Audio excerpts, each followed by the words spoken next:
डर। हर किसी को किसी न किसी चीज का डर होता है। किसी छोटे बच्चे को बेड के नीचे से किसी शैतान के होने का डर होता है, तो किसी युवक को अपने बिस्तर के ऊपर लटक रही लाश का डर होता है।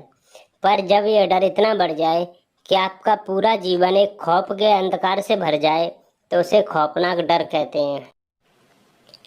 सर्द रात में उड़ीसा के जंगलों में एक कार दौड़ी जा रही थी।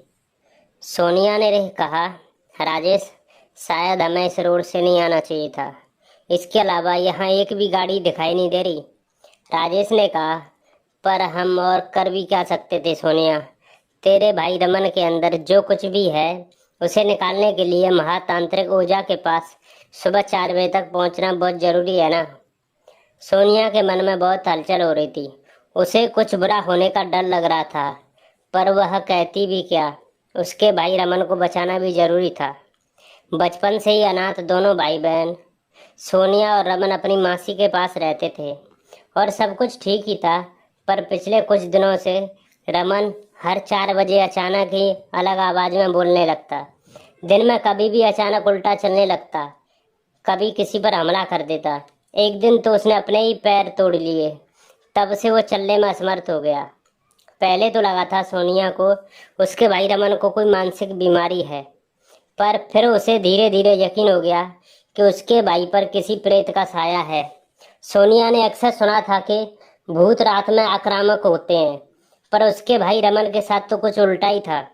प्रातः की पहली किरण से ही सूर्यास्त तक उसमें कोई शक्ति वास करती थी। दिन भर रमन को घर में ही बांध कर रखा जाता था। बहुत खोज करने पर सोनिया को उड़ीसा में एक बहुत बड़े पुजारी का पता चला। उसने रमन को दिखाया था।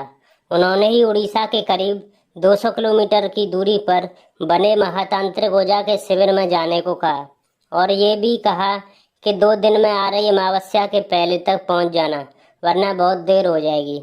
इसी कारण सोनिया ने अपने कॉलेज के खास दोस्त राजेश से हेल्प मांगी, और राजेश अपने पापा से परमिशन लेकर उनकी कार में सोनिया और रमन को शिविर तक जल्द से जल्द ले जा रहा था। पर आज की रात कुछ ज्यादा ही शांत थी। उड़ीसा से 100 किलोमीटर आगे पहुंचे ही होंगे कि मानो एकाएक रास्ता सुनसान हो गया। सोनिया के मन में चल रही विचारों की गाड़ी पर राजेश की आवाज ने ब्रेक लगा दिए। राजेश ने कहा, ओ शिट यार, कार बंद हो गई। सोनिया ने कहा, नहीं यार, ऐसे सुनसान इलाके में नहीं, प्लीज। सोनिया और राजेश रमन को लेकर कार से उतरते हैं। राजेश, रुको, कार का इंजन चेक करता हूँ। राजेश का तो ध्यान ही नहीं था, पर इतने में सोनिया के पास ही एक पुराना काग भगोड़ा दिखा। सोनिया ने कहा, हे भगवान, ये कितना भयानक लग रहा है।